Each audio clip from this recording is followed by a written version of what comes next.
бид бүгд зайрмагн дуртай. Дараах хүснэгтэнд x-ээр зайрмагны давхрааны тоог илэрхийлсэн байна. Энэ бол зайрмагны давхрааны тоо юм. Харин y-гээр зайрмагны үнийг илэрхийлсэн байна. Y-ийг ягаан өнгөөр бичье. Энэ хамаарлыг харуулсан тэгштгэл бичнэ. Эндээс харцгаая. X тэнцүү тэг байхад y мөн тэг байна. X тэнцүү 1 байхад y нь 1 бүхэл 4-ний 3 байна. Холимог бутархайг энгийн бутархай хэлбэрээр бичвэл ойлгоход хялбархан байна. Тиймээс 4-ний 4-д нэмэх нь 4-ний 3 нь тэнцүү 4-ний 7 болно. X тэнцүү 2 байхад y нь 3 бүхэл 2-ний 1 байна.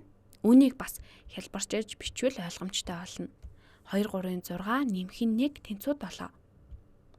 Ингээд 2-ний 7 болох ба 4-ний 14-тэй тэнцүү. Одоо x тэнцүү 3 байхад y нь 5 бүхэл 4-ний 1 байна. 4 5-ын 20 нэмэх нь 1 тэнцүү 21. Тиймээс энэ бол 4-ний 21-тэй тэнцүү. Сүүлийн y-ийн утгыг 4 хуваарьтай болговол 4-ний 28-тай тэнцүү. 7 бол 4-ний 28-тай тэнцүү. Эдгээр тоонуудыг пропорционал холбоо хамааралтай болохыг харж байна. Y болон x-ийн хоорондох харьцааг бичье. Y болон x-ийн харьцаа нь үргэлж 4-ний 7 байна. Тэгэхээр y тэнцүү 4-ний 7x болно. 4-ний 7 бол их тоо юм. Эсвэл 1 бүхэл 4-ний 3x гэж хэлж болно.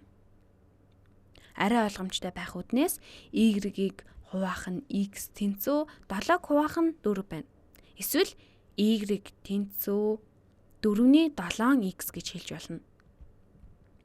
Тэнцэтгэлийн хоёр талыг хоёуланг нь x-ээр үржүүлвэл хоёр талыг x-ээр үржүүлвэл y тэнцүү 4-ний 7x болно. Эндээс харъя. X тэнцүү 4 байхад 4-ний 7-г үржих нь 4 тэнцүү 7 болно. X тэнцүү тэг байхад y бас тэг байна. X тэнцүү 3 байхад 4-ний 7-г үржих нь 3 тэнцүү 4-ний 21 болно. Энэ нь 5 бүхэл 4-ний 1-тэй тэнцүү. Тиймээс үүнийг хариултанд бичье. Зөв гэдэгт итгэлтэй байна. Y тэнцүү 4-ний 7x байхад бид үүнийг y тэнцүү 4-ний 7x гэж бичиж болно. Хариултаа шалгая. Тэмээ зөв байна.